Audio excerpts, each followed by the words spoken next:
राधा वल्लभ श्री हरिवंश, राधा वल्लभ श्री हरिवंश। वृंदावनेश्वरी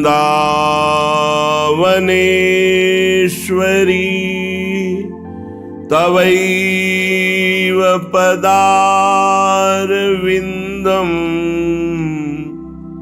प्रेमामृतैकमकरन्द रसौघपूर्णम्।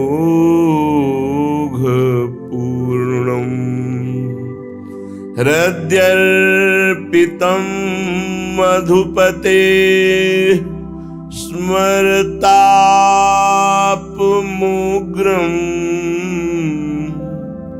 निर्वापयत् परम शीतलमाश्रयामि, परम शीतलमाश्रयामि।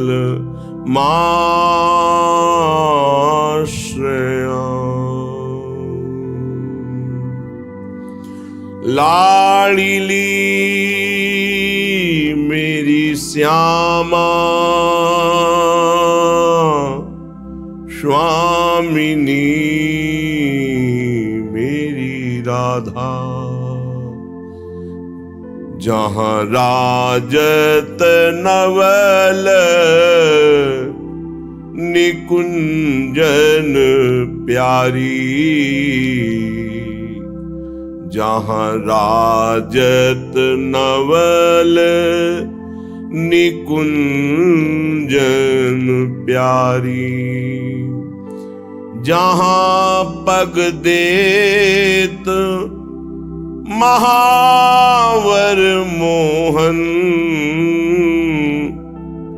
जहाँ हित बांधत बेड़ी संभारी, मेरी प्यारी मेरी स्वामिनी, जहाँ राजत नवल निकुंजन प्यारी, ललिता ललित विशाखा राजत, सेवा करत सखी सुख भारी, जहाँ की महिमा वेद न जानत, शिव अज रहित बिचारी, मेरी प्यारी मेरी स्वामिनी, जहाँ राजत नवल निकुंजन प्यारी, जहाँ मन बुद्धि बचन नहीं पहुँचत, जहाँ मन बुद्धि बचन नहीं पहुँचत, व्यापत नहीं काल मायारी, भाग्यहीन पामर भोरी की, किस विधि तहां होई चरचारी। भोरी सखी कह रही है, मेरी पहुंच कैसे हो सकती है जहां नवनिभृत निकुंज में हमारी महारानी जो विराजमान हैं, जिनके श्री चरण को अपने कर कमल में लिए हुए महावर रचना अखिल कोटि ब्रह्मांड नायक परात्परीश भगवान श्री कृष्ण कर रहे हैं, जिनकी बेणी स्वयं अपने कर कमल से लालजू महाराज प्रभु बांध रहे हैं, वह मेरी पहुंच कैसे हो सकती है। जहां दिव्य श्री ललिताजू, विशाखाजू, चंपक लताजू, चित्राजू, तुंग विद्याजू, इंद्रलेखाजू, रंग देवीजू, श्री सुदेवीजू और समस्त सहचरियां आठों पहर भाव में डूबी हुई श्री स्वामिनी जी को दुलार करती रहती हैं, जहां की महिमा वेद भी नहीं जानता। अलक्षम राधाख्यम निखिल निगमयी रप्यतितराम रसाम बोधे सारम किमपि सुकुमारम विजयते। वहां मुझ अधम की पहुंच कैसे हो सकती है? जिनके चरणों में महावर रचना स्वयं प्रभु करते हैं, जिनकी वेणी कर कमल से स्वयं प्रभु गूंथते हैं, अनंत महिमा युक्त समस्त सहचरियां आठों पहर जिन्हें दुलार करती रहती हैं, वेद भी जिनकी महिमा के रहस्य को नहीं जानता है, शिव शनकादि ब्रह्मादि विचार परायण रहते हैं स्वामिनी जी की महिमा में, जहां मन बुद्धि का प्रवेश ही नहीं है, ऐसे दुर्गम स्थान महारानी जी के श्री चरणों में हमारी कैसे रति हो, हमारी कैसे पहुंच हो? बस एक ही उपाय दिखाई देता है, सकल अंग गुणहीन हो,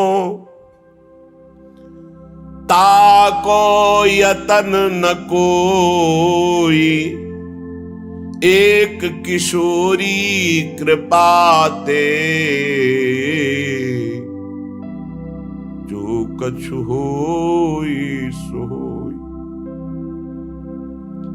एकमात्र किशोरी जी की कृपा से ही किशोरी जी के पास पहुंचा जा सकता है, जहां वेदों के लिए अगम्य है, बड़े बड़े ईश्वर कोटि के महापुरुष विचारवान ध्यानस्थ रहते हैं, जहां हमारे मन बुद्धि की पहुंच नहीं है, वहां हम कैसे चिंतन करें, कैसे हम वहां पहुंच पावे? तो सबे अंग गुणहीन हो, ताको यतन न कोई, कोई उपाय नहीं, एक किशोरी कृपाते, बस जो कुछ होए सो होए। अब तो श्री लाडली जी की कृपा से ही लाडली जी की प्राप्ति होगी, और ये सिद्ध सिद्धांत है। प्रियालाल की प्राप्ति प्रियालाल की कृपा से होती है। जिस पर प्रियालाल की कृपा है, उसी धाम वृंदावन का दर्शन, वास, रसिकों का संग, रजरानी के प्रति अपार आस्था, निरंतर नाम रटने का स्वभाव, लीला गुण सुनने का व्यसन, ये कृपा पात्र के लक्षण है। लाडली जी से मिलने वाले हृदय की स्थिति अन्यत्र कहीं कोई अन्य आश्रय, अन्य भाव, अन्य चिंतन, अन्य रस परमार्थिक सुवाता नहीं है। स्वार्थिक विषय भोगों की तो बात जाने दो, अन्य परमार्थिक नहीं सुहाता है। श्रीपाद प्रबोधानंद जी महाराज कह रहे हैं, प्यारी जू प्यारे जू की जिसके ऊपर कृपा होती है, वो नैवा लोकित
नहीं कर सकता।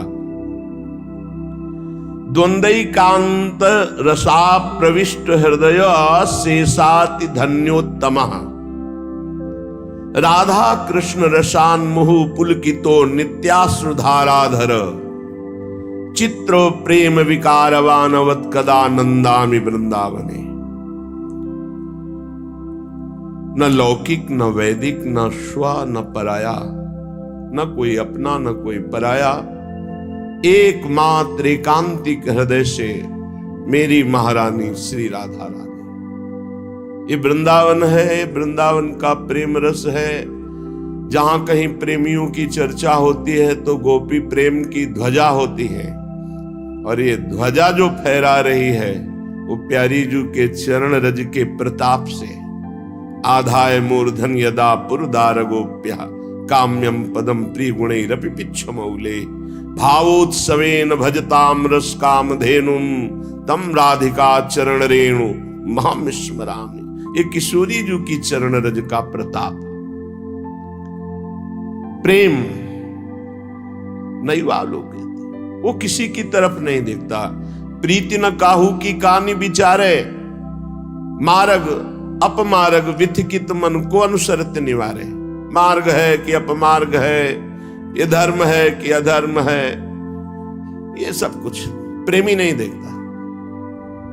प्रीति न काहू की कानी विचारे, प्रीति किसी की मर्यादा नहीं रखता, उसकी एक स्वतंत्र मर्यादा है, वो किसी की कहानी नहीं रखता। प्रेम में एक अपार बल है। ज्यों सरिता सावन जल उमगत सन्मुख सिंधु सिधारे, ज्यों नादहि मंदी कुरंगन प्रगट पारधी मारे। जैसे बाढ़ आती है तो फिर नदी को कोई रोक नहीं सकता समुद्र मिलन से, ऐसे ही प्रेमी के हृदय में जब उत्साह वर्धन होता है भगवत प्राप्ति का, लोक रीति वेद रीति अपना पराया ये सब त्याग कर एकमात्र प्रीतम के लिए प्राण हाहाकार कर उठते हैं। नहीं वावलोकन, वो कुछ नहीं देखता। प्राण चले जाएं पर प्रीतम का स्मरण न छूटे। प्राण तो तिनके के समान लगने लगते हैं जिसको प्रभु से थोड़ा भी प्यार हो जाता है।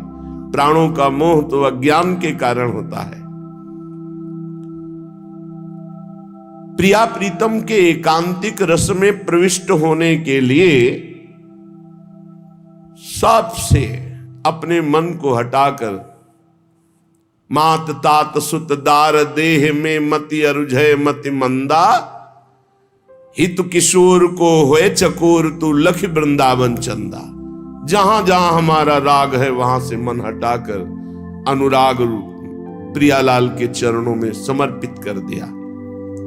द्वंद्व एकांत रस प्रविष्ट हृदय शेषाति धन्योत्तम, धन्य धन्य धन्य तेज इनके उपास्य हैं। धन्योत्तम, जिसने अपने मन को प्रियालाल की कृपा बल से गुरुदेव की कृपा बल से समेट कर प्रियालाल में लगा दिया तो धन्य धन्य धन्य, उसका भूत धन्य, उसका वर्तमान धन्य, उसका भविष्य धन्य। धन्य धन्य धन्य तेज इनके उपास्य है। राधा कृष्ण रसान्मोह पुलकितो नित्याश्रुधाराधर। अब उसकी दशा बदल जाती है जो सब जगह से मन हटाकर प्रियालाल के चरणों में अर्पित कर देता है। बोले वो श्यामा श्याम के प्रेम में पुलकित अश्रुधारा बहाता हुआ अपना समय व्यतीत करता है। आंखों से अश्रु बह रहा है, हृदय में ध्यान है, मुख में नाम है, शरीर रोमांचित है। मम भक्ति युक्तो भुवनम पुनात, वो लोक के लोक पावन करने की सामर्थ्य रखता है ऐसा महात्मा। चित्र प्रेम विकारवानवत कदानंदामि वृंदावने। ऐसे विचित्र प्रेम के विकारशील वर्धनशील प्रतिक्षण प्रेम बढ़ रहा है, ये दिव्य है। प्रतिक्षण वर्धनशील प्रेम में एक विचित्र दशा को प्राप्त होकर हम कब वृंदावन में आनंद से झूमेंगे। झूम झूम करके, नाच नाच कर, गा गा कर, रो रो कर अपने प्रीतम को, श्यामा श्याम को कब वृंदावन में रिझाएंगे। हसन नृत्यन गायन अति पुलकितो त्यश्रु नयनो मुहुस्तंभ स्वेदा द्यति मधुर भावैश्च वलितः। कदा वृंदारण्यम निज दयित राधा मधुपतौ मुदा ध्यायम ध्यायम चिरमदिवसाम्युन्मद रसः। ऐसे मैं कब वृंदावन वास करूंगा। कभी अपनी प्रियाजू को रिझाने के लिए नाच रहा हूं, प्रियाजू को रिझाने के लिए। किसी और के लिए देखना भी, मन से भी ये दृष्टि नहीं जानी चाहिए कि कोई और देख रहा है, सिर्फ अपने आराध्य देव के लिए। नृत्यम, अपने प्यारे जू की चेष्टाएं देखकर कभी कभी ऐसी हास परिहास रसिका हमारी स्वामिनी है कि उपासक उन्मत्त होकर खूब हंसता है। हमारी स्वामिनी जो हास परिहास रसिका है, बहुत विनोद होता है प्रिया प्रीतम सहचरियों में, ये एकांतिक रस है। हास परिहास में सब निमग्न, तो उन चेष्टाओं को देखकर उपासक कभी हंसता है। अचानक ध्यान बदल जाता है, अरे इतना समय हुआ अभी प्रियालाल मिले नहीं, चिल्ला चिल्ला कर रोने लगता है। एकदम भाव समाधि लगी, सामने प्रियालाल गाने लगता है, नाचने लगता है। ऐसी प्रेम दशा, पुलकित शरीर, नेत्रों में अश्रु, हृदय में महान भाव, अपने प्रीतम श्री राधा मधुपति अर्थात श्यामा श्याम का ध्यान करते हुए रसोन्मत्त होकर मैं कब अखंड वृंदावन वास करूंगा। वृंदावन प्रेम समुद्र है, वास का मतलब है खत्म खेल। जिसका आना जाना मिट गया, उसका आना जाना मिट गया। जिसने वृंदावन का अखंड आश्रय ले लिया, मिट गया आना जाना। विश्वास करो, ये धाम है अपने प्रभाव से अनंत जन्मों के सब संस्कारों को भस्म करके भगवत प्राप्ति करा देता है। पर भगवत प्राप्ति की इच्छा जिसके अंदर हो, वो नहीं तो यहां भी पापाचरण कर बैठेगा, यहां भी मनमानी आचरण कर बैठेगा। अगर संत सदगुरुदेव के द्वारा कमान में चढ़ाकर जैसे बाण मारा जाता है, लक्ष्य भेद देता है, ऐसे ही साधक को अपनी इच्छा पर चढ़ाकर, आज्ञा पर चढ़ाकर लक्ष्य भेद दे, नहीं तो फंसा लेती माया। ये भक्ति अगर इसको ज्ञान और वैराग्य का सपोर्ट न मिले तो प्रेम लक्षणा भक्ति तक नहीं पहुंच सकती, जो साधारण भक्ति है। इसे ज्ञान और वैराग्य की अत्यंत आवश्यकता है। महामहिम श्री कृष्ण द्वैपायन भगवान व्यास देव जी द्वारा रचित श्रीमद् भागवत का जहां तक वो चाहे रसास्वादन किया जाए, क्योंकि हमारे यहां पूर्णता नहीं है। कभी भी आप देख लेना, प्रेम में पूर्णिमा नहीं, इसलिए हमारा कभी कोई पूर्ण नहीं होता। प्रतिक्षण वर्धमान है पर कभी पूर्ण नहीं होता। हमने देखा कभी पूर्ण नहीं होता। एक बार श्री स्वामी अखंडानंद जी महाराज ने पूज्यपाद शिवड़िया बाबा जी महाराज से कहा कि इतने दिनों का अनुष्ठान मन में सोचा था कि आपको अमुक ग्रंथ सुनाएंगे, और आप आदेश कर दिया कि अमुक का तो उनका साधु का संकल्प नहीं पूर्ण होना चाहिए। पूज्यपाद उड़िया बाबा ने कहा साधु का संकल्प नहीं पूर्ण होना चाहिए। क्यों? अगर पूर्ण होगा तो नवीन संकल्प बनेगा। संकल्प रहित ही साधुता है। आज शुरू करो, कल बंद करवा दो, परसों फिर और शुरू करवा दो, नरसों बंद, वो आपका विषय है। सच्चिदानंद रूपाय विश्वोत्पत्त्यादि हेतवे तापत्रय विनाशाय श्री कृष्णाय वयं नुमः। यं प्रव्रजन्तमनुपेतमपेत कृत्यं द्वैपायनो विरह कातर आजुहाव। पुत्रेति तन्मयतया तरवोभिनेदुस् तम सर्वभूत हृदयं मुनिमान तूष्मी।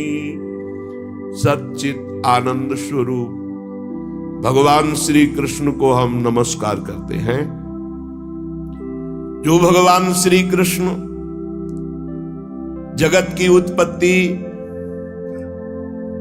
इसका पालन और इसका विनाश उनके एक संकल्प से होता है। आध्यात्मिक आदि दैविक आदि भौतिक तीनों प्रकार के तापों का जो नाश करने वाले हैं, जो सृष्टि का सृजन करते हैं, ब्रह्मा रूप से हरि रूप से पालन करते हैं और भगवान रुद्र रूप से अपने में लय कर लेते हैं, ऐसे सच्चिदानंद स्वरूप भगवान श्री कृष्ण को हम बार बार नमस्कार करते हैं। और महामहिम परमहंस शिरोमणि श्री सुखदेव जी को नमस्कार करते हैं, क्योंकि अभी प्रकट ही हुए हैं, कोई संस्कार भी नहीं हुआ, न यज्ञोपवीत संस्कार, न लौकिक वैदिक कोई अनुष्ठान का अवसर ही नहीं दिया। गर्भ से निकलते ही नाल छेदन भी नहीं हुआ महाराज का। ऐसे महान वैरागी गर्भ से निकलते ही चल दिए, जिनके पीछे पीछे श्री कृष्ण द्वैपायन भगवान व्यास देव जी, हा पुत्र बेटा तुम कहां जा रहे हो, एक शब्द नहीं बोले। इतनी तन्मयता है ब्रह्म तत्व में कि वृक्षों से निकल रहा है सुकोहम सुकोहम सुकोहम। जो ऐसे समस्त भूत प्राणियों में विराजमान भगवत स्वरूप परमहंस शिरोमणि श्री सुखदेव जी महाराज है, उनके चरणों में कोटिशाह प्रणाम नमस्कार करते हैं। एक बार नैमिषारण्य में, बड़ा पावन क्षेत्र है नैमिषारण्य, बड़े भजन के परमाणु हैं। 88,000 ऋषि और श्री शौनक जी उनके मुखिया हैं। 88,000 ऋषियों में सब विराजमान हैं और मंचाधीन श्री सूत जी महाराज हैं। तो सूत जी महाराज को 88,000 ऋषि और उनके मुखिया शौनक जी प्रणाम करके नमस्कार करके बोले। शौनक जी ने कहा, सूत जी आपके वचन जब निकलते हैं तो उनसे हमारे अज्ञान अंधकार का नाश होता है।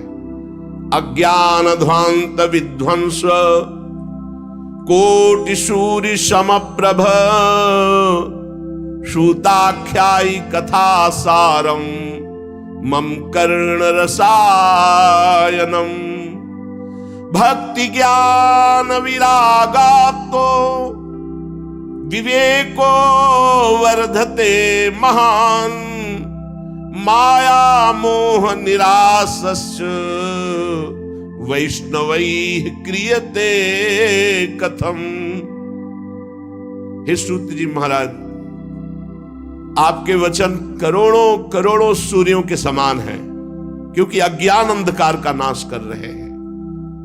जब आप भगवान की चर्चा कहते हैं तो हमारे कानों में ऐसा लगता है अमृत रस। जो हम बड़ी बड़ी यज्ञ करके आनंद प्राप्त नहीं कर पाए, और आपके श्रीमुख से भगवत चर्चा सुनकर वो आनंद वर्तमान में मुझे प्राप्त हो रहा है। भक्ति, ज्ञान और वैराग्य से प्राप्त होने वाले महान विवेक की वृद्धि किस प्रकार से होती है, ये हम आपसे पूछते हैं। विवेक ये बहुत समर्थ परमार्थ का शुभट है।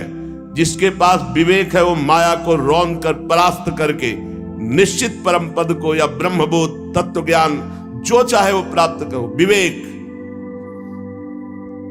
भक्ति, ज्ञान, वैराग्य से प्राप्त होने वाले महान विवेक की कैसे प्राप्ति होती है, कैसे वृद्धि होती है। ये वैष्णवजन भगवान की दुरंत माया मोह से अपना कैसे पीछा छुड़ाते हैं। ये घोर कलिकाल है, इसमें जीव की प्रायः स्वाभाविक आसुरी प्रवृत्ति होती, राक्षसी प्रवृत्ति। भूमि परत भा ढाबर पानी, निर्मल जल आकाश से जैसे गिरा, पृथ्वी में गिरते ही धूल दूषित मलिन हो गया, ऐसे ही तिम जीव ही माया लपटानी। महाराज, ऊपर से कलिकाल जिससे आसुरी प्रवृत्ति बढ़ती चली जा रही है, तो क्या उपाय है जिससे माया आसक्त जीव कलिकाल में दैवी संपदा से संपन्न बनकर के भगवत प्राप्ति कर ले? ऐसा कोई उपाय है आपकी दृष्टि में? सूत जी, आप हमें कोई ऐसा शाश्वत साधना बताइए जो सबसे अधिक कम समय में हमारा परम कल्याण कर दे, सबसे अधिक बलशाली और कम समय में हमारा कल्याण कर दे, हमारे हृदय को पवित्र कर दे, हमें भगवान ललित त्रिभंगी श्याम सुंदर से मिला दे। देखो महाराज, चिंतामणिर्लोक सुखम सुरद्रुः स्वर्ग संपदम प्रयच्छति गुरहु पीतो वैकुंठम योगी दुर्लभम।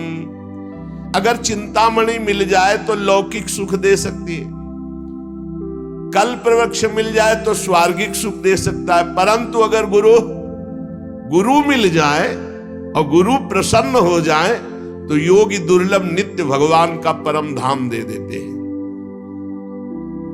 इसलिए आप कृपा करके बताइए कि महान बलिष्ठ साधन कम समय में श्री कृष्ण का साक्षात्कार करा दे, शुद्ध विवेक जागरण हो जाए, ऐसा उपाय बताओ। क्योंकि एक तो माया ग्रसित, दूसरा कलयुग का प्रभाव, कैसे जीव भगवत प्राप्ति करे।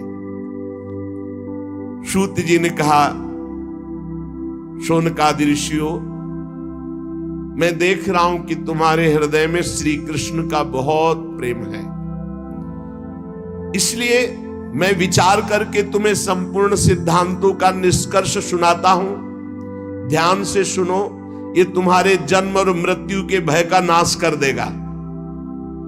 ध्यान से सुनो। जब जीव के हृदय में भक्ति जागृत होती है, ऐसी भक्ति जिसका प्रतिदिन प्रवाह बढ़े, वो प्रवाह जीव को भगवान श्री कृष्ण के समीप ले जाता है, भक्ति का प्रवाह। और उसके ऐसे आचरण बनने लगते हैं कि भगवान प्रसन्न हो जाते हैं। जहां भगवान प्रसन्न होते हैं, ये माया अपने आप हटने लगती है, फिर उसमें कोई बाधा नहीं पहुंचाती। मैं तुम्हें साधन बताता हूं भगवान श्री कृष्ण को प्रसन्न करने का। सावधान होकर सुनो। कलयुग में जीवों के काल रूपी सर्प के मुख का ग्रास होने के त्रास का आत्यंतिक नाश केवल भगवान की कथा से हो सकता है। अगर हमें नित्य सत्संग मिले, नित्य भगवत चर्चा मिले, तो हमारा भजन रोज बढ़ेगा, भजन में रुचि बढ़ेगी, हमारे असत आचरण छूटेंगे, हम निश्चित भगवत प्राप्त हो जाएंगे। मन की शुद्धि के लिए भगवान की चर्चा से बढ़कर और कोई साधना नहीं। परस्पर भगवान की चर्चा, कथन, श्रवण की जाए, इससे बहुत जल्दी मन भगवान में लग जाता है, मन शुद्ध हो जाता है। जब मनुष्य के बहुत जन्मों का पुण्य एकत्रित होता है, एक दो जन्म का नहीं, जन्मांतरे भवेत पुण्यम तदा भागवतम लभेत। जन्म जन्मांतर के पुण्य एकत्रित होते तब उसे भगवान की रस भरी चर्चा सुनने का सौभाग्य मिलता है। भगवान की चर्चा सुनना बड़ी दुर्लभ विषय। जन्म जन्मांतरों के जब पुण्य एकत्रित होते हैं, तब भक्त और भगवान की चर्चा सुनने का सौभाग्य प्राप्त होता है। सुत दारा धन लक्ष्मी पापियों के घर होए, संत समागम हरि कथा तुलसी दुर्लभ दोय।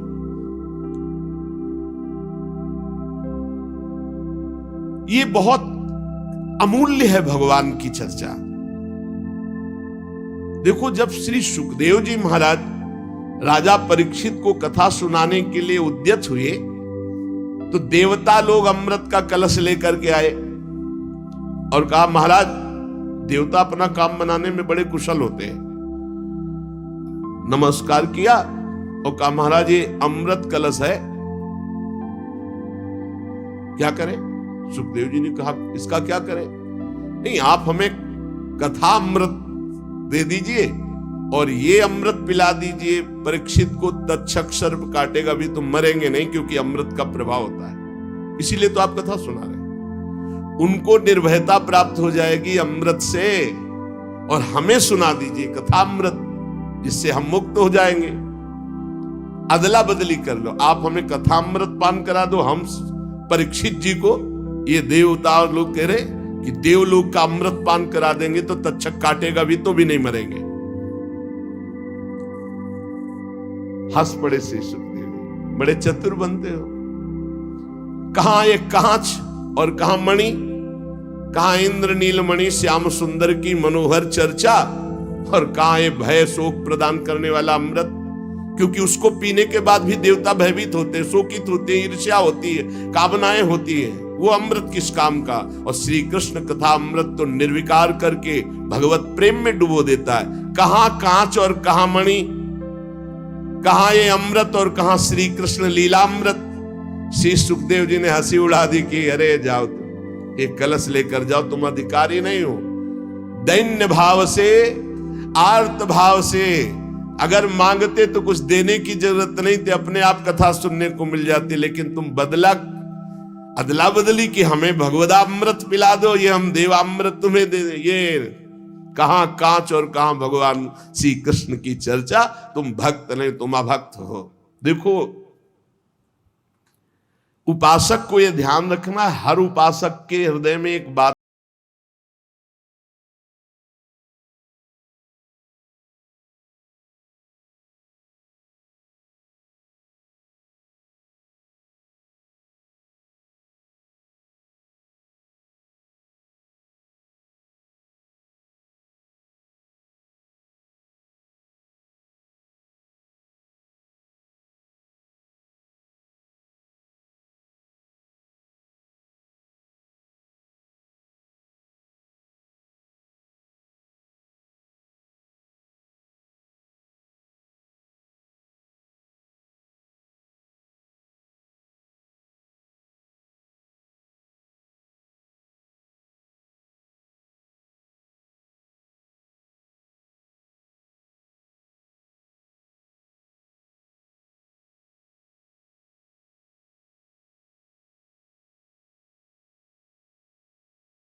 साधनों को तौला, एक तरफ सब साधन और एक तरफ भगवान की पावन लीला कथा, तो सब साधन हल्के पड़ गए और भगवान की चर्चा सबसे भारी रही। भगवत लीला कथा ये सीधे भगवत प्राप्ति कराती है। रत्नावती जी ने कोई और साधन नहीं किया, केवल दासी के मुख से भगवत चर्चा। ब्राह्मण पत्नियों ने मथुरा, कोई और नहीं, गोपीजनों ने और कोई नहीं, परस्पर भगवत चर्चा, भगवत गुणानुवाद, बड़ी दिव्य अवस्था। कलयुग में भगवान की लीला कथा सुनने से तत्काल माया मोह का नाश होकर के भगवत प्राप्ति होती है। और कहीं सप्ताह विधि से जो श्रवण करते हैं कामना पूर्वक, उनकी जो कामना होती है, या पाप प्रायश्चित, पापों का नाश, कामनाओं की पूर्ति, भगवत प्राप्ति, सब कुछ इसमें सुलभ है। शौनक जी ने पूछा, सांसारिक प्रपंच से मुक्त एवं विचरणशील देवर्षि नारद जी, सनकादि के साथ संयोग कहां हुआ? वो विधि विधान के श्रवण में उनकी प्रीति कैसे हुई? सूत जी ने कहा, मैं तुम्हें वो भक्ति पूर्वक कथा सुनाता हूं। श्री सुखदेव जी का मैं अनन्य शिष्य हूं। सूत जी कह रहे, श्री सुखदेव जी ने मुझे अपना प्रिय शिष्य जानकर एकांत में मुझे सुनाया है। एक दिन विशालापुरी में चारों निर्मल ऋषि सनक सनंदन सनातन सनत कुमार सत्संग के लिए आए हुए थे। वहां उन्होंने देखा देवर्षि नारद जी को। शनकादि ने देवर्षि नारद जी के दर्शन से ही प्रश्न उत्पन्न हो गया और कहा, भगवान के भक्त का मुख उदास नहीं होता, तुम्हारा मुख उदास क्यों है? भगवान के भक्त का मुख उदास नहीं होता, उदास का कोई विशेष कारण होता है। आपका चिंतातुर होना, उदास होना और आपका जल्दी जल्दी चलना, इन तीनों बातों से मुझे लग रहा है कि कुछ न कुछ विशेष बात है। क्योंकि भक्त गजराज की चाल चलता, मस्त भगवत चिंतन परायण। भक्त का मुख प्रसन्न होता है, वो चिंता शोक से मुक्त होता है। नारद जी को उदास देखकर, चिंतातुर देखकर और जल्दी जल्दी आते हुए देखकर कहा, आपका आगमन कहां से हो रहा है? आप इस समय जो व्याकुल हैं, इसका मतलब कोई समस्या है। इसलिए अनासक्त पुरुष की ऐसी स्थिति किसी विशेष समस्या से होती है। वो क्या समस्या है? देवर्षि नारद जी से सनकादि ने पूछा। नारद जी ने कहा, महाराज, मैं सर्वोत्तम लोक पृथ्वी लोक को इसलिए मानता हूं कि यहां बड़े बड़े महाभागवत भगवान के भजन करने वाले हैं। तो मैं पृथ्वी लोक में आया, यहां पुष्कर, प्रयाग, काशी, गोदावरी अर्थात नासिक, हरिद्वार, कुरुक्षेत्र, श्रीरंग, सेतुबंध, कई तीर्थों में मैं विचरण करता रहा, लेकिन मुझे इन सब तीर्थों में जाने पर जो शांति चाहिए वो नहीं मिली। क्यों? क्योंकि इस समय अधर्म के सहायक कलयुग ने सारे तीर्थों में अपना प्रभाव फैला रखा है।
में गए, कोई बिरला ऐसा है जो अपने सही मार्ग में चल रहा है, नहीं दंभ और पाखंड का बोलबाला है।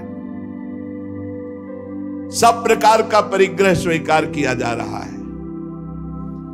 जब गृहस्थों की तरफ देखा तो घरों में स्त्रियों के जो भाई होते हैं ना, वही सलाहकार हैं। देवर्षि नारद जी बोल रहे हैं कलयुग का प्रभाव।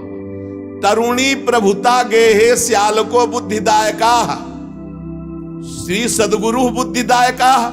कलयुग में नहीं, तरुणी प्रभुता गेहे श्याल को बुद्धिदायका। और बोले लोभ से कन्या विक्रीणो लोभा दंपति नाम च कलकनम।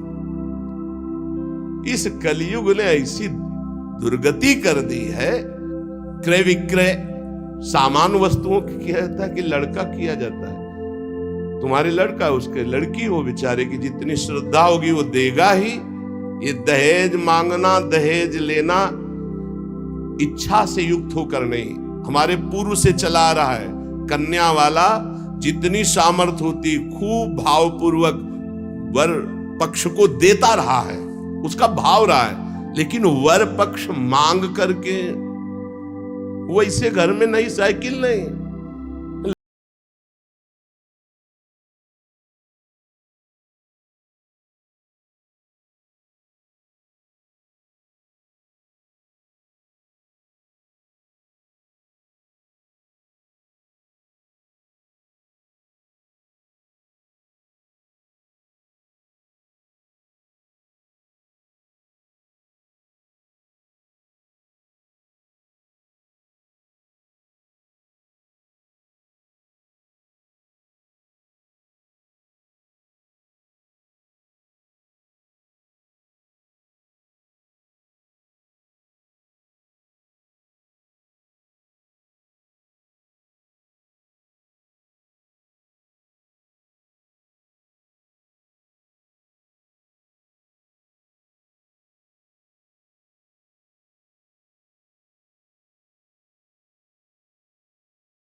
ताम गतम, भ्रष्टाचार फैला रहा है कलयुग।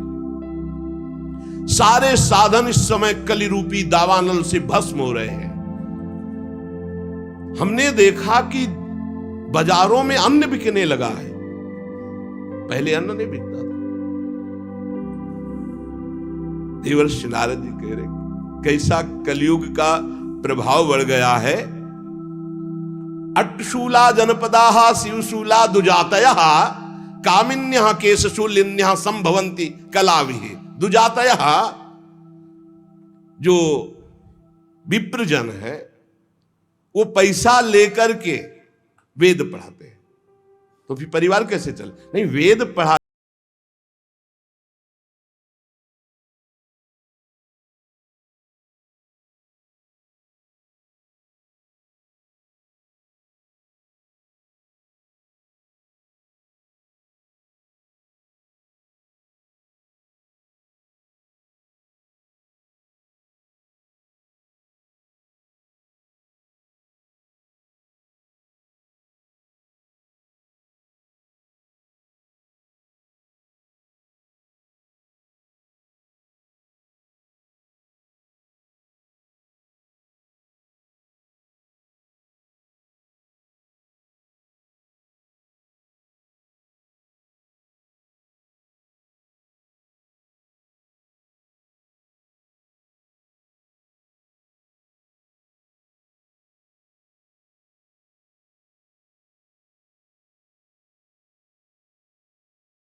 तत्राश्चर्यम मया दृष्टम सूर्यताम तन्मुनीश्वरः एका तो तरुणी तत्र निशरणा खिन्न मानसा। मुनिवरों, मैंने एक बड़ा आश्चर्य देखा वृंदावन में। वहां एक बड़ी तेजोमयी दिव्य युवती खिन्न मन से बैठी है, उसके पास दो पुरुष वृद्धावस्था को प्राप्त अचेत पड़े हुए सांस ले रहे हैं। वो तरुणी बार बार उन दो वृद्ध पुरुषों की सेवा करके जगा रही है, दुलार कर रही है, पर वो जग ही नहीं रहे। तरुणी खिन्न मानसा, बहुत उदास है। दश दिक्षु निरीक्षन्ति रक्षितारम निजम वपुः विज्यमाना सतस्त्रिभिर बोध्यमाना मुहुर्मुहु। उस दसियों दिशाओं में देख रही कि कोई मेरा सहयोगी आ जाए और इन दो को चेतना दिला दे। बार बार वो वस्त्र से पंखा झल रही है, उन्हें चेतना लाने की कोशिश। मैंने ये दूर से चरित्र देखा, कौतूहलवश पास गया। वो दिव्य तरुणी खड़ी हुई और प्रणाम करके व्याकुल होकर मुझसे कहने लगी, देवर्षि नारद जी, एक क्षण ठहर जाइए, मेरी चिंता को दूर कर दीजिए, क्योंकि आप जैसे संतों का दर्शन समस्त चिंता और पापों को नष्ट करने वाला होता है। आपके वचनों से मेरे दुख की बहुत कुछ शांति हो जाएगी, मुझे विश्वास है। क्योंकि यदा भाग्यम भवेद भूरि भवतो दर्शनम तदा, जब मनुष्य के बहुत बड़े भाग्य उदय होते तब आप जैसे संतों के दर्शन होते हैं। नारद जी ने कहा कि देवी तुम कौन हो, बहुत तेजस्वी हो, और ये दोनों वृद्ध पुरुष कौन है तुम्हारे जो तुम इनकी सेवा कर रही हो, और बहुत सी कमल नयनी देवियां तुम्हें घेरे हुए हैं। तुम विस्तार से अपने दुख और अपना परिचय बताओ, दुख का कारण और परिचय। तो उस दिव्य युवती ने कहा, अहम भक्ति रीति ख्याता इमौ में तनयो मतौ ज्ञान वैराग्य नामानौ काल योगे न जर्जरौ गंगाद्या सरितश्चेमा मत सेवार्थम समागता। मेरा नाम भक्ति है, ये मेरे पुत्र हैं जो वृद्ध हो गए ज्ञान और वैराग्य। समय के प्रभाव से, कलयुग के प्रभाव से मेरे पुत्र वृद्ध हो गए ज्ञान और वैराग्य।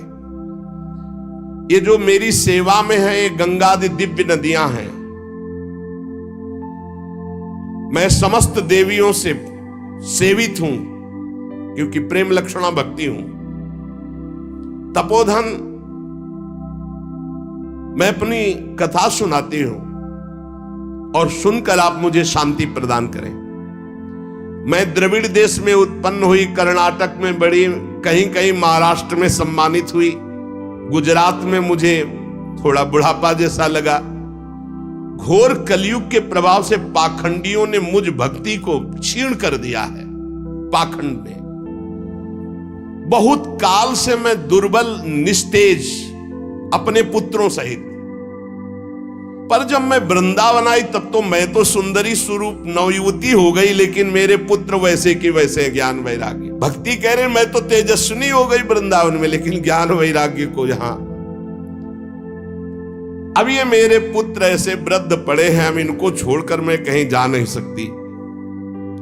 जरठत्वम समायातौ तेन दुखेन दुखिता साहम तु तरुणी कस्मात सुतो वृद्धा विमोकुता। बड़ी समस्या है, माता जवान और बेटे बूढ़े, मैं दुखी हूं। हम तीनों एक साथ रहते हैं, ज्ञान वैराग्य भक्ति, फिर ये विपरीतता क्यों?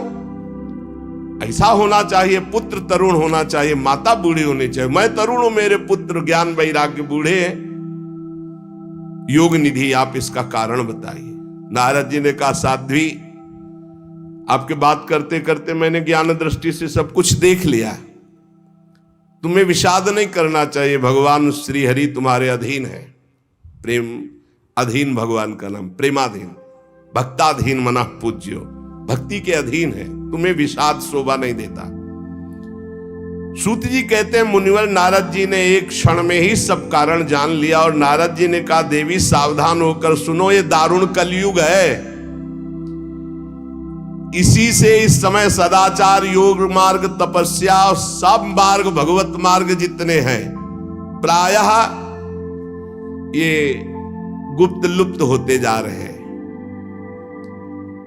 कलिकाल का ऐसा प्रभाव बढ़ता चला जा रहा है। हे देवी, जना अघासुरायन्ते साठ्य दुष्कर्म कारिणः। सबका मन दुष्टता में ज्यादा लगता है। दुष्कर्म करना, पापाचरण करना, जो मन बुद्धि है ये ज्यादातर पाप कर्म के कभी नहीं अघाते हैं। जहां देखो जो सही मार्ग से चलेगा उसे दुख, म्लान, निंदा, उपहास, बड़ा बुद्धिमान होगा जो सही मार्ग में धैर्य पूर्वक चल पावे, नहीं तो लोग ऐसा उसका उपहास करेंगे और ऐसा दृश्य देखने को कलयुग दिखाएगा कि पाप कर रहा है, मौत से रह रहा है, धर्म से चल रहा है, बड़ा दुखी हो रहा है। कलयुग का ऐसा प्रभाव बढ़ रहा है कि यहां शुद्ध ज्ञानी मिलना, शुद्ध भक्त मिलना, शुद्ध पंडित मिलना, पंडिता समदर्शिना बड़ा कठिन हो रहा है। ऐसा नहीं कि नहीं है, पर बड़ा कठिन हो रहा है। पृथ्वी में इतना पाप बढ़ता जा रहा है कि भगवान शेष जी के लिए भार रूप हो रही है पृथ्वी। मैं तो आया था मृत्यु लोक में भक्तों का समागम प्राप्त करने, लेकिन इस समय छूने और देखने योग्य भी नहीं रह रही है। बड़ा अमंगल हो रहा है पृथ्वी में। इस संसार में वैराग्य और ज्ञान की किसी की जरूरत है नहीं, इसीलिए बूढ़े हो गए तुम्हारे पुत्र। विषयानुरागी, अंधे बने हुए, भोगों में लगे हुए, इसलिए वैराग्य की जरूरत नहीं। भोगों में सुख बुद्धि, इसलिए ज्ञान की जरूरत नहीं। तुम इसलिए जवान यहां हो गए कि वृंदावन है, यहां संयोग से सदैव तुम जवान रहोगी। कभी तुम्हें कोई भी अंग, 64 अंगों में भक्ति के कोई भी अंग यहां हीन नहीं, क्योंकि संपूर्ण अंगों से परिपूर्ण ये भगवान का धाम है ना। अतः वृंदावनस्य संयोगात् पुनस्त्वं तरुणी नवा, धन्यम वृंदावनम तेन भक्तिर्नृत्यति यत्र च। धन्य है वृंदावन, जहां भक्ति सर्वांग पुष्ट होकर नृत्य कर रही। परंतु वृंदावन में भी तुम्हारे पुत्रों को यहां कोई पूछने वाला नहीं, ग्राहक नहीं। अत्रेमौ ग्राहका भावान जरामपि मुंचतः। अभाव है वृंदावन में, ज्ञान वैराग्य को कोई नहीं पूछता। यहाँ प्रेम लक्षणा भक्ति का ही सारा खेल है, इसलिए इनका बुढ़ापा नहीं छूट रहा। पर यहाँ आनंद से सो रहे, क्योंकि भगवान का धाम है, तो इनको भगवत स्पर्श जनित आनंद की प्राप्ति हो रही, इसलिए शांत सो रहे। भक्ति ने कहा कि सुना था कि राजा परीक्षित ने देखा था कलयुग को, फिर इस पापी को मार क्यों नहीं डाला, रहने क्यों दिया? इस पापी कलयुग के आते ही सबकी बुद्धि भ्रष्ट हो गई, सब वस्तुओं का सार न जाने कहां चला गया। परीक्षित जी ने मार क्यों नहीं डाला इसको? और करुणामय भगवान श्री हरि से भी ये कैसे देखा जा रहा है? मेरा संदेह दूर कीजिए, क्योंकि आपके वचनों के सुनने से मुझे बड़ी शांति और पुष्टता मिल रही है। भक्ति जी ने कहा। नारद जी ने कहा, देवी तुमने पूछा है तो प्रेम से सुनो कल्याणी, मैं तुम्हें बताऊंगा, तुम्हारा दुख निश्चित दूर होगा। जिस दिन भगवान श्री कृष्ण इस भूलोक को छोड़कर अपने परम धाम को गए, उसी दिन से संपूर्ण साधनों में बाधा डालने वाला एक कलयुग आ गया। उसी दिन से कलयुग आया है जिस दिन भगवान परम धाम को अंतर्धाम हुए, द्वापर कांत। तुमने जो पूछा परीक्षित जी ने मारा क्यों नहीं इस कलयुग को, तो दिग्विजय के समय राजा परीक्षित की दृष्टि पड़ी, जो ही दृष्टि पड़ी कलयुग समझ गए मार डालेंगे, क्योंकि भगवत शक्ति से संपन्न है। वो दौड़ के अपनी पाग उतार कर दीन होकर शरण में आ गया।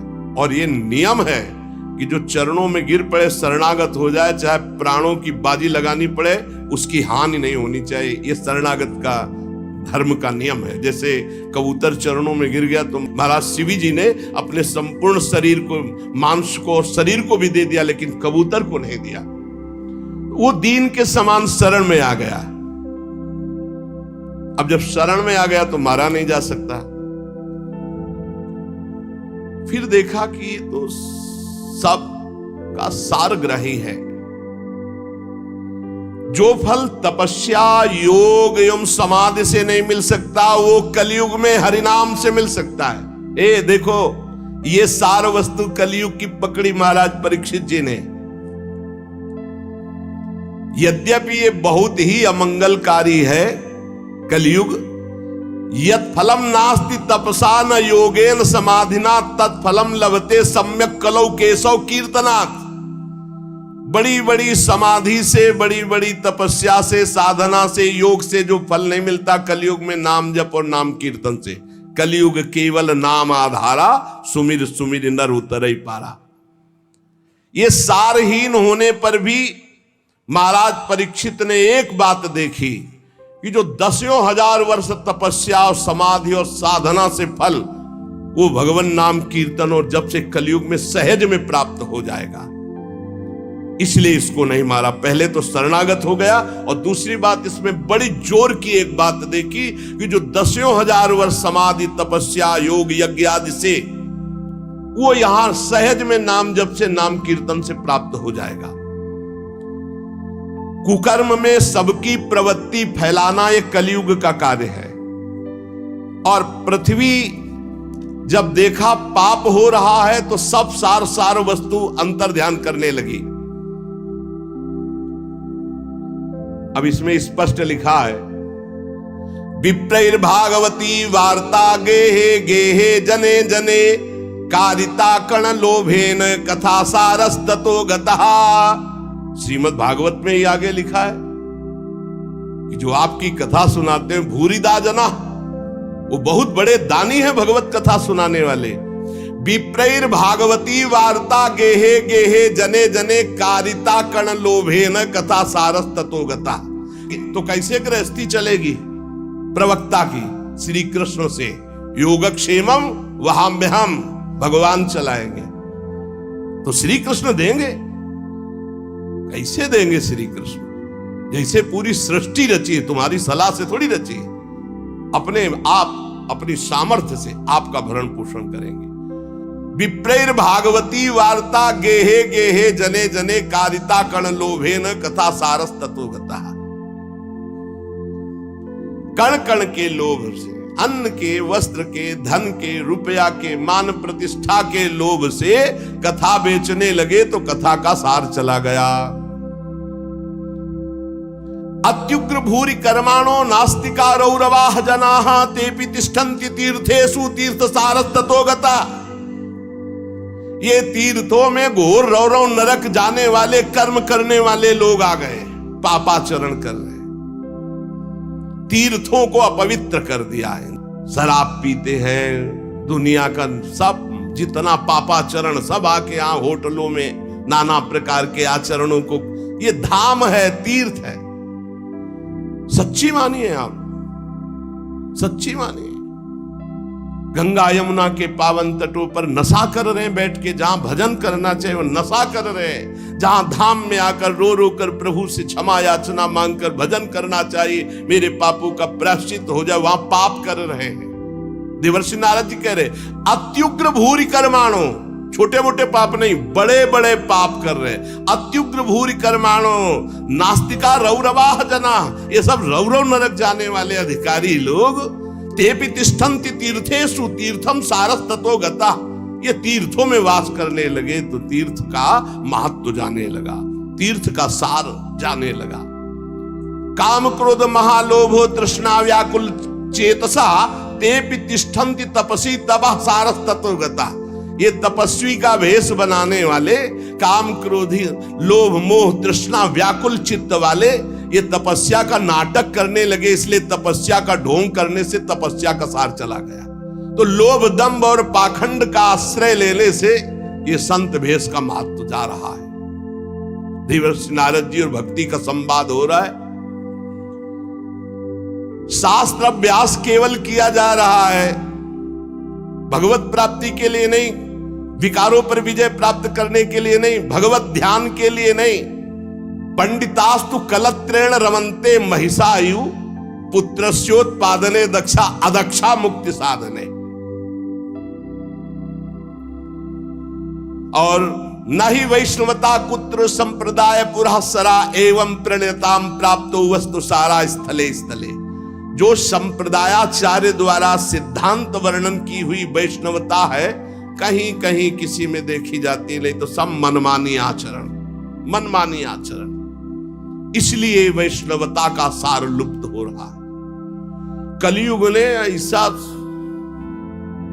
पाए जान जगत, हरिवंश महाप्रभु, पाए जान जगत में सब जन कपटी कुटिल कलयुगी टंचु। पुंडरीकाक्ष भगवान सब कुछ देख रहे हैं क्योंकि कलयुग का राज्य है, शासन है उन्हीं के द्वारा। इति तद्वचनम श्रुत्वा विस्मयम परमम गता भक्ति रुचे वचो भूया सूर्यताम तच्च शौनक। सूत जी कहते शौनक जी जब देवर्षि नारद के वचन सुने भक्ति को बड़ा आश्चर्य हुआ। फिर उसने जो कहा सुनो, भक्ति ने कहा देवर्षि आप तो धन्य है, मेरा बड़ा सौभाग्य जो आपका समागम हुआ, क्योंकि साधु नाम दर्शनम लोके सर्वसिद्धि करम परम। भगवत प्रेमी महात्मा का दर्शन इस समस्त सिद्धियों को प्रदान करने वाला होता है। धन्योस्मि मद भाग्येन समागता। भक्ति कह रही है धन्य है मेरे भाग्य जो समागता, आपका दर्शन हुआ, आपसे संभाषण हुआ, आपका समागम मेरे अहो भाग्य धन्य। स्वयं भक्ति कह रही सुरर्षे त्वम ही धन्योस्मि मद भाग्येन समागता साधु नाम दर्शनम लोके सर्व सिद्धि कर्म परम।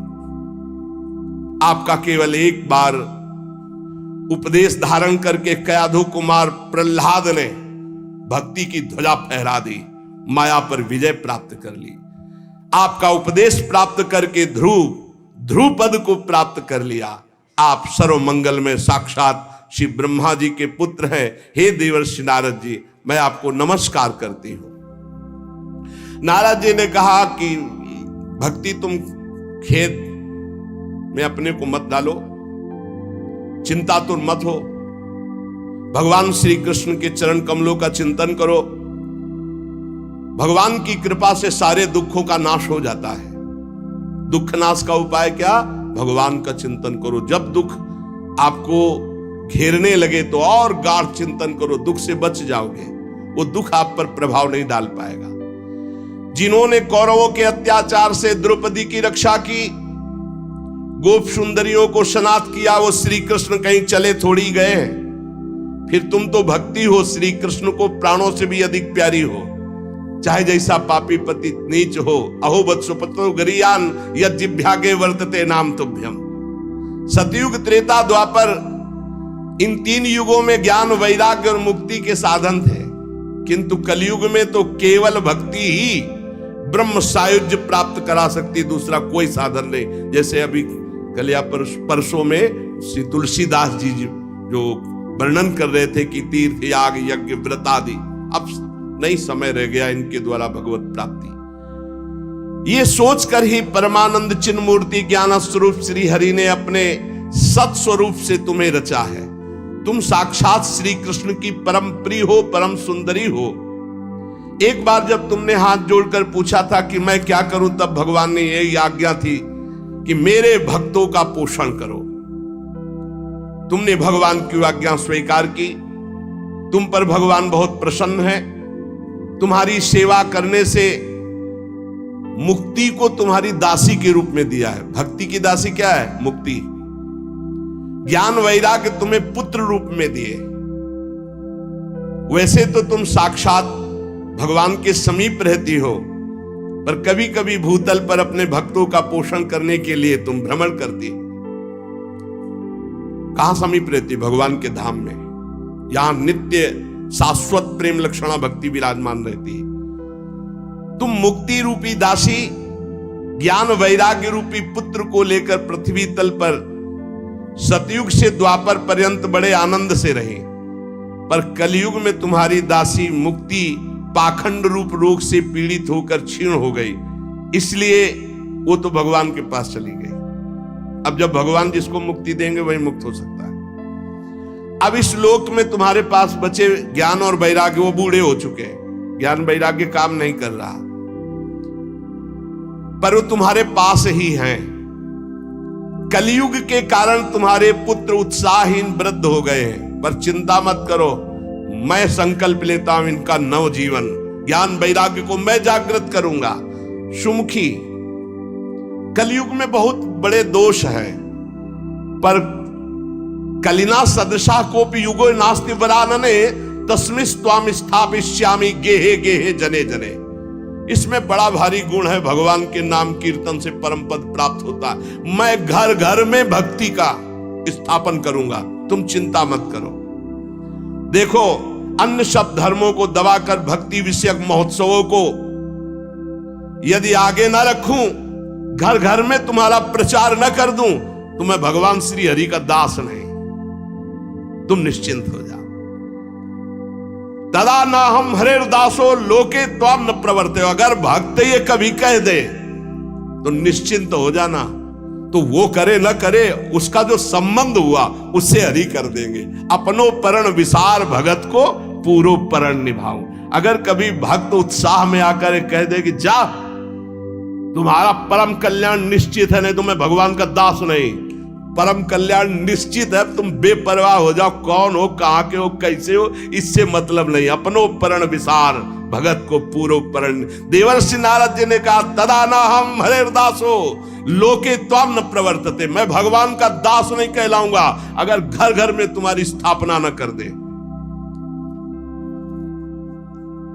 इस कलयुग में जो जीव तुमसे युक्त होंगे, वो चाहे जितने बड़े पापी हों, वो भगवान श्री कृष्ण के अभय धाम को प्राप्त होंगे। जिसके हृदय में प्रेम लक्षणा भक्ति निवास करती है, उस पुरुष को यमराज कभी स्वप्न में भी नहीं देख सकते। जागृत की तो बात जाने दो, थोड़ी भी भक्ति जिसके हृदय में है, यमराज कभी नहीं देख सकते। देवर्षि नारद जी, जिनके हृदय में हे भक्ति महारानी आपका थोड़ा भी आदर है, उसे कभी प्रेत नहीं छू सकता। पक्की बात, ये विश्वास करो, ध्यान पूर्वक सुनो। एसाम चित्ते वासुदेव भक्ति, थोड़ी भी जो सर्वदा प्रेम रूपिणी नाते पश्यंत की नासम स्वप्ने अमल मूर्त है। जो यमराज है वो स्वप्न में भी उसे नहीं देख सकते। जिसके हृदय में भगवान श्री हरि की भक्ति है, वसेत भक्ति, वासुदेव भक्ति। और बड़ी हिम्मत से ये बात पकड़ लो कि तुम्हें कभी कोई प्रेत छू नहीं सकता। न प्रेतो न पिशाचो वा राक्षसो वासुरोपि वा भक्ति युक्त मनस्का नाम स्पर्शेन न प्रभुर भवेत। स्पर्श नहीं कर सकता है, पक्की बात है। ये हमने देखा है, आगे पीछे चलते देखा है, थोड़ा भय प्रदान करते देखा है, लेकिन छुआ नहीं आज तक। गंगा के किनारे स्मशान में पूरी रात, अब क्या पता कि आगे क्या है, पर कभी शरीर को कोई चोट पहुंचाई हो या स्पर्श किया हो, आज तक कभी हिम्मत नहीं पड़ी। अपना कल्याण करने के लिए भक्तों का दर्शन, भक्तों से संभाषण हो, लेकिन अमंगल नहीं कर सकते। बैठा लो, गले में कंठी बंधी है, भगवान का नाम चल जपते हो, कभी कोई प्रेत तुम्हें छू नहीं सकता।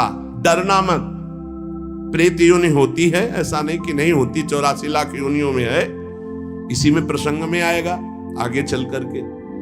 ना प्रेतो ना पिशाचो वा राक्षसो वा असुरोपि वा, ना कोई राक्षस, ना कोई असुर, ना कोई पिशाच, ना कोई प्रेत। जिसके हृदय में भगवान की भक्ति है, गले में कंठी है, नाम जप, ये कभी स्पर्श नहीं कर सकते। जिनके हृदय में भक्ति महारानी का थोड़ा भी निवास है, प्रेत पिशाच राक्षस दैत्य स्पर्श भी नहीं कर सकता। भगवान तपस्या वेदाध्ययन ज्ञान और कर्म आदि के साधन से वश में नहीं किए जा सकते, वो केवल भक्ति से ही वशीभूत होते। इसमें गोपीजन प्रमाण है।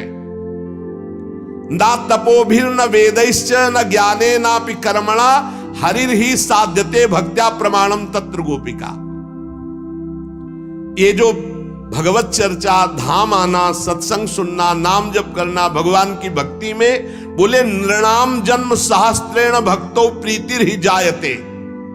कलौ भक्तिर भक्त्या कृष्ण पुरा स्थिता। जब हजारों जन्मों के तपस्या और पुण्य एकत्रित होते हैं, तब भगवान के नाम रूप लीला धाम में भक्ति होती है। कलयुग में केवल भक्ति, केवल भक्ति, केवल भक्ति से ही श्री कृष्ण चंद्र का साक्षात दर्शन पाया जा सकता है। केवल भक्ति से भगवत धाम की प्राप्ति।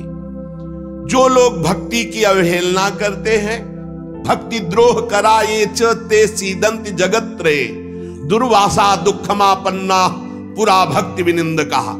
जो लोग भक्ति से द्रोह करते हैं, भक्त से द्रोह करते हैं, वो चाहे दुर्वासा जैसे तपस्वी क्यों न, तीनों लोक में भारी दुख ही दुख पाएंगे। बस बस अलम व्रतैरलम तीर्थैरलम योगैरलम मकई अलम ज्ञान कथालापैर भक्ति रे कैव मुक्तिदा। बस बस बस व्रत से, तीर्थ से, योग से, यज्ञ से, ज्ञान चर्चा से अब भगवत प्राप्ति नहीं। कलिकाल है, एकमात्र भक्ति से ही परम मोक्ष, परम पद जो चाहोगे वो प्राप्त हो जाएगा। सूत जी कहते हैं इस प्रकार नारद जी के श्रीमुख से जब भक्ति का महात्म, भक्ति महारानी और पुष्ट हो गई। अहो नारद धन्योषि प्रीतिस्ते मयि निश्चला ना कदाचित विमुंचामि चित्ते स्थास्यामि सर्वदा। नारद जी आप धन्य हैं, आपकी मुझ में निश्चल प्रीति है, मैं सदा आपके हृदय में वास करती हूं, मैं कभी आपको छोड़कर एक क्षण भी नहीं जा सकती। साधु आप बड़े कृपालु हैं, आपने अपने क्षण भर की वार्ता से मेरे सारे दुख दूर किए, पर मेरे पुत्रों में चेतना नहीं आई, अभी तो वृद्ध ही है। आप कृपा करो मेरे पुत्र में भी चेतना आ जाए, ज्ञान वैराग्य में। भक्ति के वचन सुनकर नारद जी को बड़ी करुणा आई और उन्होंने हाथ से ऐसे पकड़कर जगाने लगे कि भाई ज्ञान उठो, वैराग्य उठो। बहुत जोर लगाया लेकिन नहीं उठे। तब वेदांत सुनाया, वेदांत घोष, फिर गीता पाठ सुनाया, फिर वो कुछ जमाई लेते हुए उड़ा ऐसे, लेकिन जगे नहीं, न गीता पाठ से न वेदांत घोष से। नारद जी ने देखा कि जमाई ले रहे, थोड़ा नेत्र उठा रहे, बस फिर वैसे ही सो गए। उन्होंने सोचा क्या किया जाए, वेदांत से नहीं जग रहे, गीता से नहीं जग रहे, ज्ञान वैराग्य। बड़े दुर्बल, केश सफेद, अस्थि मात्र हुए रहे शरीर, मतलब एकदम निस्तेज। नारद जी ने सोचा मुझे क्या करना चाहिए, कैसे इनकी वृद्धावस्था जाए, कैसे ये जगे ज्ञान वैराग्य। भगवान का स्मरण करने लगे, हे भगवान मुझे उपाय बताओ ज्ञान वैराग्य को जगाने का। उसी समय आकाशवाणी हुई, हे नारद जी खेद मत करो, तुम्हारा उद्योग निसंदेह सफल होगा। देवर्षि तुम इनके लिए एक महान सत्कर्म करो, और वह सत्कर्म क्या है तुम्हें संत शिरोमणि बताएंगे। आकाशवाणी बस इतना बोले, तुम धन्य हो, तुम इनके लिए सत्कर्म करो, तुम्हारा उद्योग सफल होगा, और वो सत्कर्म कोई संत महापुरुष बताएंगे। आकाशवाणी साफ साफ सुनाई दी थी। नारद जी को बड़ा विस्मय हुआ, वो कहने लगे कि आकाशवाणी भी हुई और कुछ आशय भी नहीं समझा, कहा संत शिरोमणि कहेंगे, वो कहां है संत शिरोमणि, हम किसको खोजें। आकाशवाणी ने भी बात गुप्त ही कही, वो कौन सा साधन है, वो कौन से संत शिरोमणि है जो मुझे बताएंगे, वे संत कहां मिलेंगे। अब आकाशवाणी ने जो कहा मुझे करना चाहिए, खोज करना चाहिए संत शिरोमणियों की। शौनक जी तब ज्ञान वैराग्य दोनों को वहीं छोड़कर नारद मुनि वहां से चले और प्रत्येक तीर्थों में जा जाकर संतों से पूछते, उनकी बात संत जन सुनते। उन्होंने बताया कि असाध्य है रोग। जब आप जैसे महापुरुष गीता सुना रहे हो, वेदांत सुना रहे हो, ज्ञान वैराग्य नहीं जग रहे, तो असाध्य ही है। कोई कोई नारद जी के सामने नमन किए, मौन चल दिए, उत्तरे नहीं दिए। अब जहां जहां संतों में जाते तो संत जन यही कहते कि भाई सब संतों से बड़े तो नारद जी हैं। और जब नारद जी वेदध्वनि, वेदांत घोष और गीता पाठ बार बार सुनाया और ज्ञान वैराग्य नहीं जगाए जा सके, तो फिर और क्या हो सकता है। नारद जी तो स्वयं महाभागवत योगी राज हैं, दूसरे संत तो कैसे बताए। जब बहुत पूछा लेकिन सबने कहा दुस्साध्य है। नारद जी बहुत चिंतातुर हुए और बदरी वन में आए। ज्ञान वैराग्य को जगाने के लिए निश्चय किया कि मैं यहाँ कठोर तपस्या करूंगा। इसी समय भगवान की प्रेरणा से करोड़ों सूर्यों के समान तेजस्वी सनक सनंदन सनातन सनत कुमार दिखाई दिए। नारद जी बहुत आनंदित हुए, परस्पर नमस्कार हुआ। नारद जी ने कहा, महात्माओं इस समय बड़े भाग्य से मेरा आप लोगों के साथ समागम हुआ। आप मुझ पर कृपा करके शीघ्र वो साधना बतलाइए। आप सभी लोग बड़े योगी, बुद्धिमान, विद्वान हैं। आप देखने में 5-5 वर्ष के बालक से जान पड़ते हैं, किंतु हैं सबके पूर्वजों के पूर्वज। आप सदैव वैकुंठ धाम में निवास करते हैं और निरंतर हरिनाम कीर्तन करते रहते हैं। भगवत लीलामृत का रसास्वादन करके उन्मत्त रहते हैं। भगवान की चर्चा ही आपका जीवन है। सदा वैकुंठ निलया हरि कीर्तन तत्पराः लीलामृत रसोन्मत्ता कथा मात्रैक जीवना। कथा ही आपका जीवन है और हरि कीर्तन अमृत का, लीलामृत का पान करके उन्मत्त बने रहते हैं और हर समय हरि शरण में वही नित्यम मेषा मुखे वचः अतः काल समादिष्टा जरायुष्मान न बाधते। हर समय आपके मुख से निकलता रहता है हरि शरणम हरि शरणम हरि शरणम। इस महामंत्र के कारण काल प्रेरित वृद्धावस्था आपको छू नहीं सकती। हरि शरणम, आपको कोई बाधा नहीं पहुंचा सकता। किसी भी लोक में आप कहीं भी जा सकते हैं। आपके भ्रूभंग मात्र टेढ़ी होने पर भगवान के द्वारपाल जय विजय तुरंत पृथ्वी लोक में गिर पड़े थे और आपकी ही कृपा से पुनः वैकुंठ लोक पहुंचे। धन्य हो गया मैं जो आज आपका दर्शन हुआ। मैं बहुत दीन हूं, आप लोग स्वभाव से दयालु हैं, इसलिए मुझ पर आपको अवश्य कृपा करनी चाहिए। बताइए, आकाशवाणी ने जो कहा वो कौन सा साधन है? मुझे क्या अनुष्ठान करना चाहिए? ज्ञान और वैराग्य किस प्रकार जागृत हो और भक्ति सुखी हो जाए, सब में भक्ति ज्ञान वैराग्य की प्रतिष्ठा हो, ऐसा कौन सा साधन है? सनक सनंदन सनातन सनत कुमार चारों ऋषियों में से बोले, देवर्षि आप चिंता मत करो, पहले तो प्रसन्न हो जाओ। उनके उद्धार का एक सरल उपाय पहले से विद्यमान है। नारद जी, धन्य है उसका जीवन जो परोपकारी जीवन है दूसरे के लिए। आप विरक्तों में शिरोमणि हैं, श्री कृष्ण दासों के शाश्वत पथ प्रदर्शक हैं, भक्ति योग के भास्कर हैं। आप भक्ति के लिए जो उद्योग कर रहे हैं, आपके लिए कोई आश्चर्य की बात नहीं समझनी चाहिए। भगवान के भक्त के लिए तो भक्ति की सम्यक स्थापना करना सदा उचित है। ऋषियों ने संसार में अनेकों मार्ग प्रकट किए, किंतु सभी कष्ट साध्य है और परिणाम में बहुत ब्रह्मा द्वारा रचे हुए लोकों की ही प्राप्ति कराने वाले हैं। भगवान की प्राप्ति कराने वाला मार्ग तो बड़ा गुप्त है, उसका उपदेश करने वाला पुरुष भी बड़े भाग्य से प्राप्त होता है। आपको आकाशवाणी ने जिस सत्कर्म का संकेत किया है उसे हम बतलाते हैं। आप प्रसन्न और समाहित चित्त होकर सुनिए। नारद जी, द्रव्य यज्ञ, तपोयज्ञ, योग यज्ञ और स्वाध्याय रूपी ज्ञान यज्ञ, ये सब तो लोक लोकांतर की प्राप्ति कराने वाले हैं, महालोक, तपलोक, जनलोक, स्वर्गलोक आदि। लेकिन ये जो भगवत चर्चा रूपी महान सत्कर्म है, ये मोक्ष प्रदान करता है, प्रेम प्रदान करता है। भगवान की जो दिव्य चर्चाएं हैं, जिसे परमहंस श्री सुखदेव जी ने गान किया है, जब संपूर्ण भागवत की चर्चा ज्ञान और वैराग्य भक्ति को सुनाई जाए तो तत्काल इनको बल मिलेगा, इनका कष्ट चला जाएगा और ये आनंद से उन्मत्त होकर नृत्य करेंगे। सिंह की गर्जना सुनकर जैसे भेड़िए भाग जाते हैं, ऐसे भगवान की चर्चा सुनकर कलयुग के दोष नष्ट हो जाते हैं, कलयुग भयभीत होकर भाग जाता है।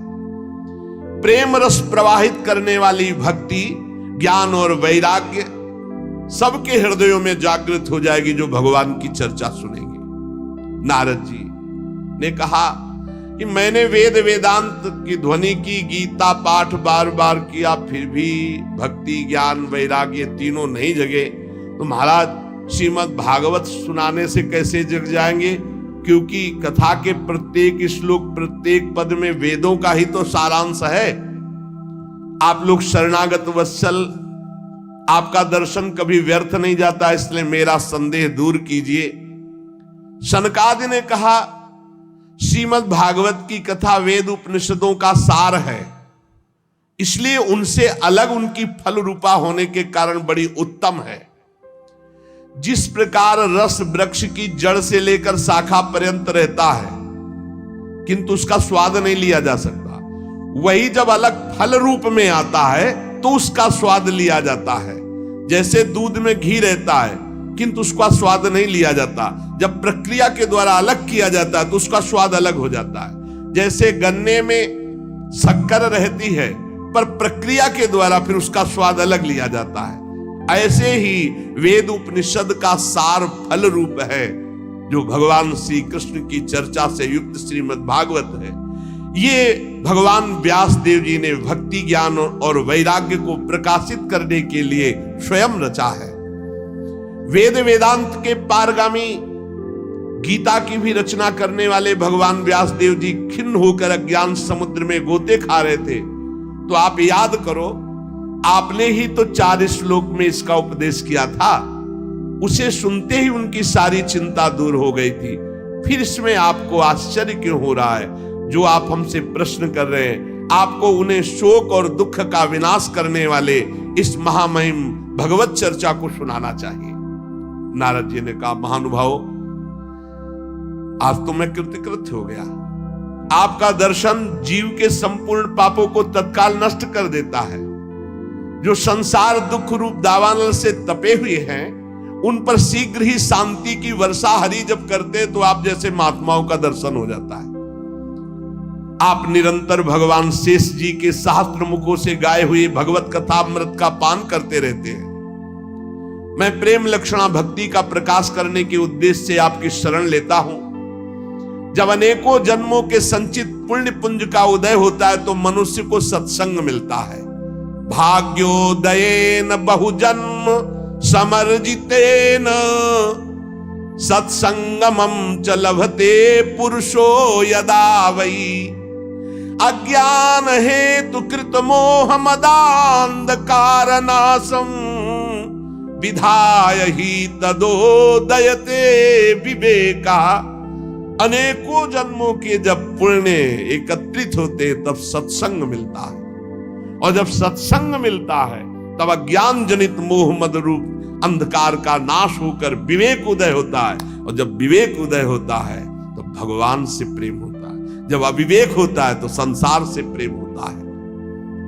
नारद जी, अब मैं भक्ति ज्ञान और वैराग्य को स्थापित करने के लिए प्रयत्न करूंगा। परमहंस शिरोमणि श्री सुखदेव जी के कहे हुए भागवत शास्त्र की कथा द्वारा उज्जवल ज्ञान यज्ञ करूंगा। यह यज्ञ मुझे कहां करना चाहिए? आप इसके लिए कोई स्थान बतला दीजिए। आप लोग वेद के पारगामी विद्वान हैं, इसलिए मैं सुख शास्त्र की महिमा सुनना चाहता हूं। इसकी विधि क्या है, कितने दिनों में सुने, कृपा करके बताइए। जब नारद जी ने ऐसा कहा तो शनकादि बोले, आप बड़े विनीत हैं, क्योंकि सब जानते हुए आप पूछ रहे हैं, सर्वज्ञ हैं आप, पर आप पूछ रहे हैं इसलिए हम आपको ये बातें बता रहे हैं। इस समय हरिद्वार के पास आनंद नामक एक घाट है, बड़ा शांत है, एकांतिक है, ब्रह्म ऋषियों द्वारा सेवित है। देवता सिद्ध लोग वहां सेवन करते हैं। भांति भांति के वृक्ष और लताएं हैं, और वहां कोमल नवीन बालू बिछी हुई है। बड़ा सुरम्य एकांत प्रदेश है। हर समय गंगा जी की कलरव और सुगंध जो कमलों की है वो वायु लाती रहती है। हमें लगता है वहीं इस ज्ञान यज्ञ का आरंभ किया जाए, आनंद घाट में। कथा में अपूर्व रस आता है जब एकांत शांत भागवतिक स्थान हो। हमने देखा है कथा का प्रभाव, और आप देख लीजिएगा, एक बार केवल अनुष्ठान होने दीजिए और आपके सामने निर्बल जरा जीर्ण अवस्था में पड़े हुए ज्ञान वैराग्य यदि नृत्य न करने लगे तो कहना। भक्ति अपनी आंखों के सामने ही देखेगी, वो भी नृत्य करेगी, उनके पुत्र भी नृत्य करेंगे। कथा के शब्द पढ़ते ही ज्ञान और वैराग्य तरुण हो जाएंगे। नारद जी के साथ सनकादि तुरंत वहां से पहले कथा स्थान आनंद घाट गंगा जी के तट पर गए। यहाँ यमुना जी के पावन तट, परम पावन महामहिम वृंदावन की भूमि में इससे बराबर वो हरिद्वार है, हरि घर है। नहीं, ये हरि घर है, वो द्वार है। द्वार से जिस समय तट पर पहुंचे तो सर्वत्र सिद्धों ने ये सूचना पहुंचा दी कि बहुत बड़ा ज्ञान यज्ञ होने वाला है। तो भगवान के रस के जो रसिक जन हैं, भक्त जन हैं, प्रेमी जन हैं, वो सब एकत्रित होने लगे।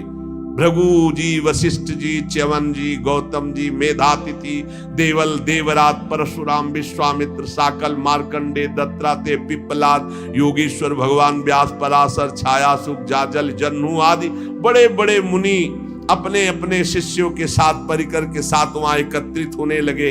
इसके सिवा मूर्तिमान होकर वेद, उपनिषद, मंत्र, तंत्र, 17 पुराण, 6 शास्त्र, ये सब वहां उपस्थित हुए, क्योंकि सनकादि आदि महापुरुषों के द्वारा भगवत चर्चा। गंगा आदि नदियां, पुष्कर आदि सरोवर, कुरुक्षेत्र आदि समस्त क्षेत्र, सारी दिशाओं के दंडक वन, हिमालय आदि के जितने भी ऋषि मुनि सब आकर के एकत्रित होने लगे। सिद्धों ने बात फैला दी, भगवान की अमोघ चर्चा होने वाली है हरिद्वार में आनंद घाट पर, और बड़े महापुरुषों के द्वारा, इसलिए सब कथा का आनंद ले। तब कथा सुनाने के लिए दीक्षित होकर श्री कृष्ण परायण सनकादि नारद जी के दिए हुए श्रेष्ठ आसन पर विराजमान हुए।